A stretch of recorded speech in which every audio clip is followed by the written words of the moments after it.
Hi guys, Stephen here. I'm going to start reading passages from the chapters of my novel, Unconditional, the story of fatherhood, lost love, and lifelong friendship. And then afterwards I'm going to give info or tidbits about whether it be the plot or characters or what I was thinking as I wrote it.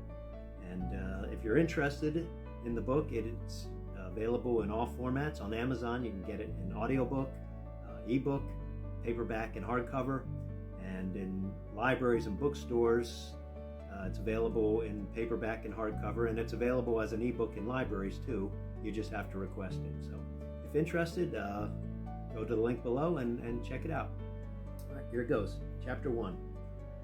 My friends, after 16 years in the NFL, our guy Kenny is hanging it up, Matthew Russell stated somberly, standing next to his two best friends, Kenny and Sherry Mitchell, inside Phoenix's oldest karaoke bar, Pibs, as onlooking friends held up their beer bottles.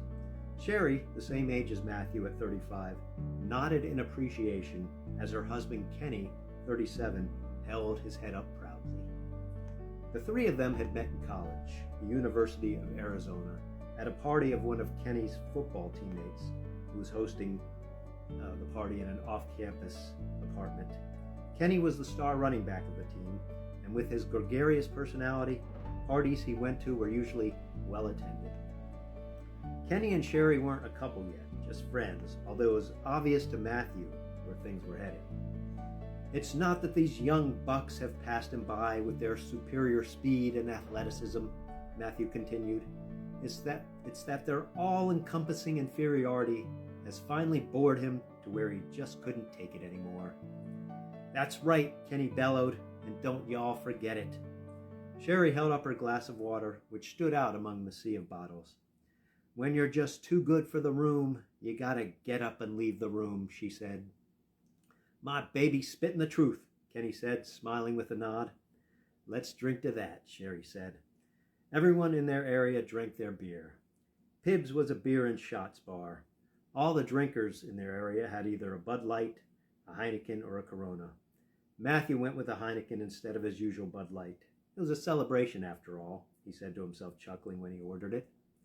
Matthew knew most of the people in their party, as they were his friends too, with some being co-workers for the Arizona Cardinals football team, in which he was a team photographer, the same team Kenny was retiring from.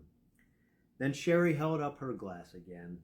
And now he's coming home full time so we can tackle that miles-long chores list he said he'd never had time for because of football. Hear, hear, Matthew said with a smile.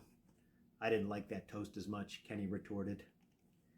Matthew raised his Heineken and said, and I can take pics of other players doing amazing things without getting a text that says, I thought we were friends.